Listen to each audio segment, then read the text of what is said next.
And now on WRS, Michael McKay with the McKay Interview. Hello everyone. My mini-series related to COVID-19, coronavirus and pandemics continues. And throughout this series, I'm trying to shine a light on some of the complicated and underreported aspects of what's going on in these anxious times and raise my level of understanding and perhaps yours too. Today, I'll look more closely at some of the science. My guest is a distinguished academic, scientist and friend with more than half a year's experience of his discipline behind him. Today is the 30th of April, 2020, and Dr. Charles Jefford, Professor Emeritus of Organic Chemistry at the University of Geneva, is at the other end of a Zoom microphone and screen because we're still in COVID-19 lockdown mode and cannot meet face-to-face. Professor Jefford is a graduate of the Universities of Oxford and Princeton, as well as visiting professor at universities of Strasbourg, Marseille, Princeton, and in Japan, the universities of Kyushu and Ryukyus. Moreover, he's published over 300 scientific publications, has 15 patents to his name, has co-founded 2 biotech companies, developed a library of drugs against malaria, and over the past 10 years here in Geneva has co-invented powerful auxiliaries for boosting drugs used to cure breast cancer. He was a guest on my show about 5 years ago, and it's a great pleasure to have him back again, even if only via Zoom, a poor but necessary substitute in these extraordinary times of pandemic. Good morning, Charles. Many thanks for making time for me, and I'm sorry that we cannot meet face to face. Well, Michael, we must make use of Zoom, and I'm sure we can do a fairly good job. I should say right away that it's a great pleasure to be on your show again and to deal with any difficult questions which you will be throwing at me. Well, Charles, most of our listeners tuning in, as well as me sitting in front of you on my Zoom screen, will certainly have been affected by COVID-19 in some way or other. And equally, most of us will only have an imprecise, incomplete or blurred view of the science of what is really going on here. Now, this virus, this coronavirus, has really got us in a flat spin. We're not sure what to make of it. And we see scientists, indeed people with grand government titles like chief scientist, head of communicable diseases, as well as statisticians and medical experts paraded in front of our TV cameras almost daily to explain matters to us, though I'm not sure to what extent they add to the sum of human knowledge in this complex topic. I realize, Charles, that you're not, by academic and scientific learning, a virologist, but with your great knowledge and wisdom and years of experience, please help me and the listeners through some of the fog. First question, Charles, why is this particular virus, COVID-19, so dangerous? And are we right to feel fearful? Well, first of all, I should say that I'm no expert at all on coronavirus, but like everybody else, I'm following the progress of the disease. Now, it is, the reason why it's dangerous is because it's so widely spread. I mean, it jumped backwards down the Silk Route and it's everywhere now. And also the press creates anxiety by often publishing contradictory stories, and we have all kinds of different views on how dangerous it really is. I should say, in a general way, we shouldn't really be fearful. What we have to do is to take the panic out of pandemic. I mean, because if you are fearful about things, you never behave properly, you never behave in a rational fashion. So the way I see it, it's the reason why it's dangerous is because it's so widely spread. Everybody has it. But there's another aspect to it, you know, the mortality rate. A lot of people say that. A lot of people have it. Probably half the population have the disease, but they don't even know they have it. But those who wind up in hospital, especially old people or frail people, obese people, or people who have some personal problem, a health problem rather, well, they are at great risk. But there again, the mortality rate probably is not more than 1%. And that's very low, is it, in your calculation? 1%. Yeah, about that. Yeah. For example, take flu, it's 0.1%. 0.1%. Yeah, flu. Yeah.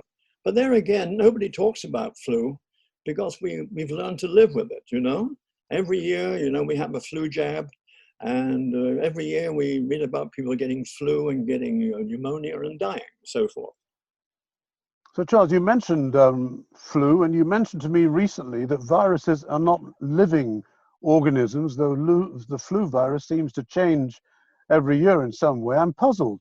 How do viruses affect the body if they're not living? And if science is able to beat this COVID-19 with a vaccine eventually, might it not mutate and crop up again as something different, thus causing us more havoc and distress in the years ahead?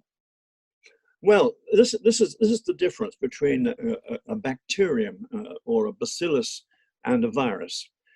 A bacterium or a bacillus has a nucleus.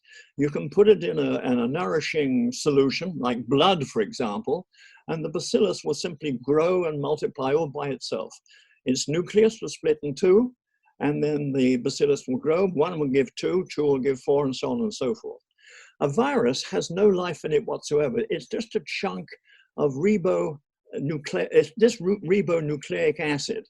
It's a very tiny fragment which is wrapped up in a kind of a protein coat, like a mini football, very, very tiny. Now, if you put that in the blood just by itself, or you put it in a nourishing nutrient solution, the virus would simply just stay there. It wouldn't divide because it has no means of dividing. It has no nucleus to make it divide. So what the virus has to do, by means of its outer coat, it has to penetrate a living cell like in the lung somewhere, and it makes use of the reproduction machinery of the cell which it goes in. So it piggybacks on this machinery. It's like a parasite in a way. And because it contains this ribonucleic acid, the RNA, that actually now multiplies several times. And because this form of the acid, this RNA, is not very stable, you often get a few mutations.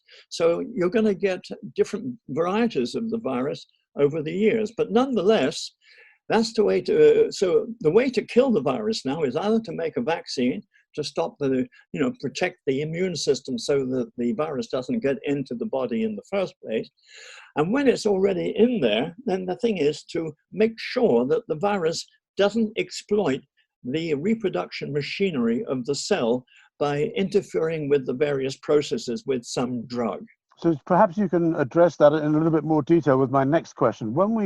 Charles, when we last spoke a few years ago, you told me all about the ways that scientists can construct molecules, can make new things out of old that will benefit us.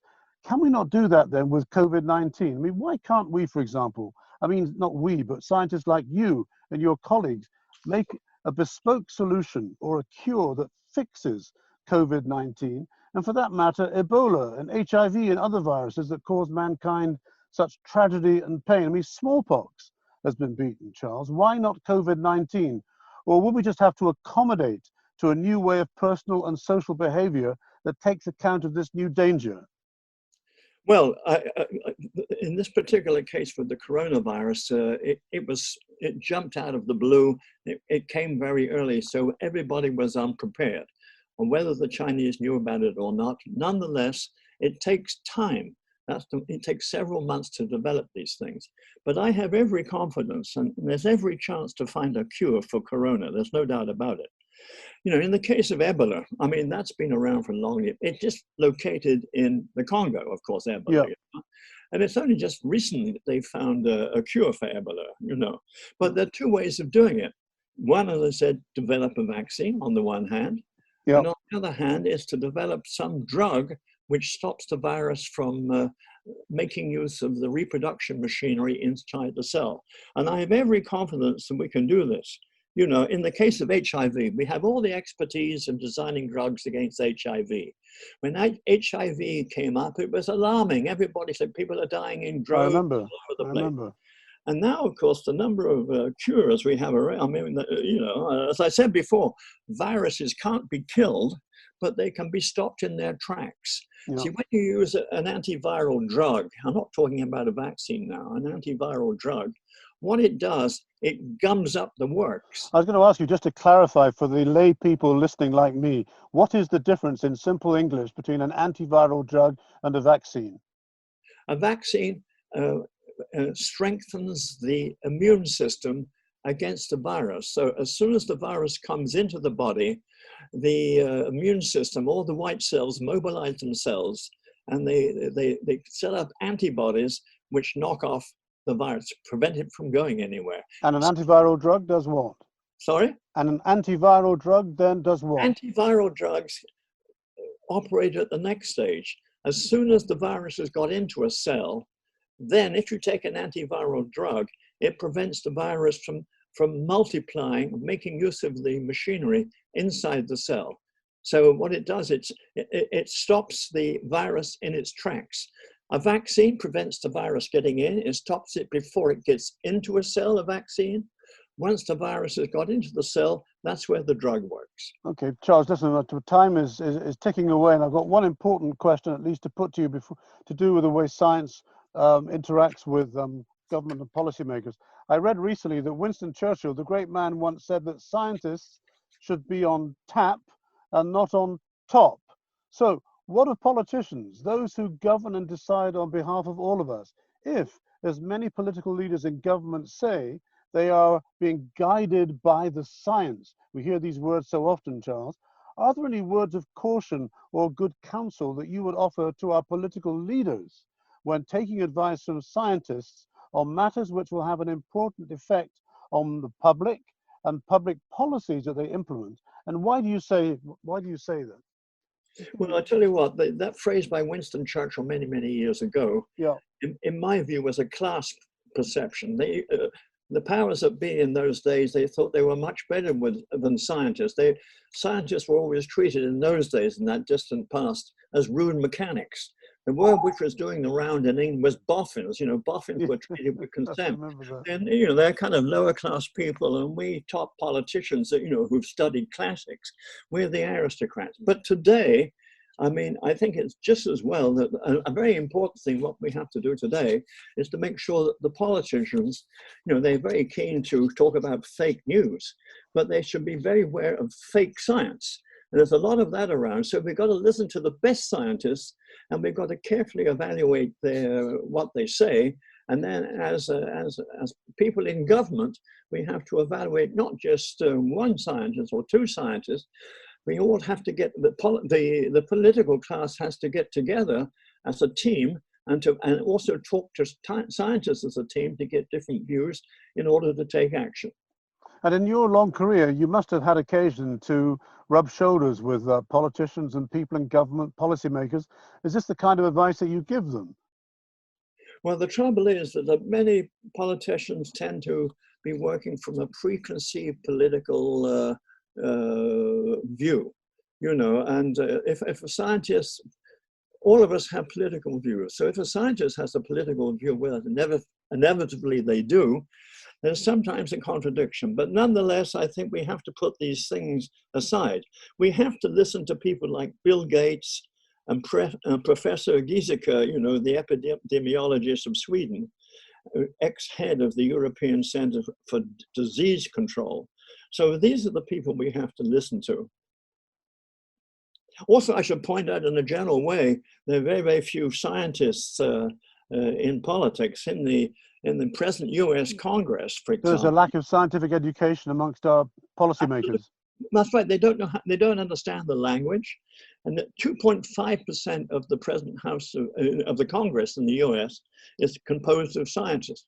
2.5%. The same is true in England. I mean, there are very few scientists there. It's a very rare thing because scientists are probably doing something else. They're like artists, they're creative people. Politicians have a different format altogether. Charles, many thanks for answering my questions in your usual forthright, clear and learned way. My guest today has been Dr. Charles Jefford, Professor Emeritus of Organic Chemistry at the University of Geneva. Thanks, Charles, once again, and keep safe and keep well. Thank you very much, and the same to you. Look after yourself, keep well, and I should say right away that I enjoyed the discussion very well. That was the McKay Interview with Michael McKay. And don't forget, you can hear that interview again on our website, worldradio.ch.